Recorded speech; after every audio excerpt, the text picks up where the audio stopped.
Narendra Modi 25 seat की margin से प्रधानमंत्री हैं। टाइम लगेगा मगर हम आपको पकड़ेंगे, एक एक करके पकड़ेंगे। मेरी बात याद रखना कि आप अगर इस पर हमला करोगे तो हम आप पर हमला करेंगे। ये हिंदुस्तान की आवाज है। अगर हमें इलेक्ट्रॉनिक डेटा मिल जाए हम साबित कर देंगे कि हिंदुस्तान का प्रधानमंत्री चोरी करके प्रधानमंत्री बना है। नरेंद्र मोदी 25 सीट की मार्जिन से प्रधानमंत्री हैं। टाइम लगेगा मगर हम आपको पकड़ेंगे, एक एक करके पकड़ेंगे। मेरी बात याद रखना कि आप अगर इस पर हमला करोगे तो हम आप पर हमला करेंगे। ये हिंदुस्तान की आवाज है। अगर हमें इलेक्ट्रॉनिक डेटा मिल जाए हम साबित कर देंगे कि हिंदुस्तान का प्रधानमंत्री चोरी करके प्रधानमंत्री बना है। नमस्कार दोस्तों, स्वागत है आपका तहकीकात जारी है के इस खास एपिसोड में। आज हम बात करेंगे एक ऐसी मुलाकात की जो आने वाले चुनावी समीकरणों को पूरी तरह बदल सकती है। हम बात कर रहे हैं कांग्रेस नेता राहुल गांधी के घर हुई इंडिया गठबंधन की अहम बैठक की। क्या ये मुलाकात सिर्फ एक औपचारिकता थी या फिर कोई बड़ा राजनीतिक मोड़? और सबसे अहम सवाल यह है कि 2024 की तरह एक और महागठबंधन फेल की कहानी दोहराने वाला है। आइए इतिहास में झांकते हैं और वर्तमान को समझते हैं। राहुल गांधी के नई दिल्ली स्थित आवास पर इंडिया गठबंधन के प्रमुख नेताओं की यह बैठक एक महत्वपूर्ण मोड़ पर हुई है। मकसद था सीट बंटवारे की रणनीति, प्रचार की दिशा और मोदी के सरकार के खिलाफ साझा एजेंडा। शरद पवार, तेजस्वी यादव, उद्धव ठाकरे और कई बड़े चेहरे इस बैठक में मौजूद थे। लेकिन सवाल यह है, क्या इन चेहरों के पीछे वाकई एकता है?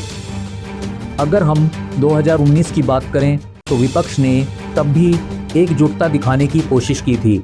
महागठबंधन बना, मंच साझा किए गए, लेकिन नतीजा मोदी सरकार पहले से भी ज़्यादा ताकत के साथ लौटी। बिहार में आरजेडी और कांग्रेस का गठबंधन बिखर गया था। यूपी में एसपी, और यही इतिहास अब फिर से खतरे की घंटी बजा रहा है।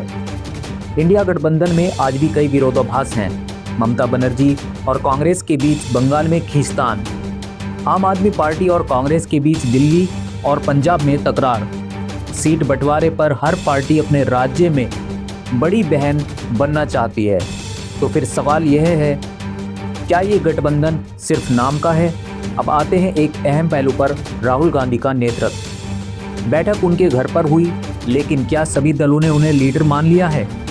शरद पवार जैसे नेता अब भी खुद को संभावित प्रधानमंत्री उम्मीदवार मानते हैं। ममता बनर्जी ने कई बार संकेत दिए हैं कि वो कांग्रेस से अलग राह चल सकती हैं।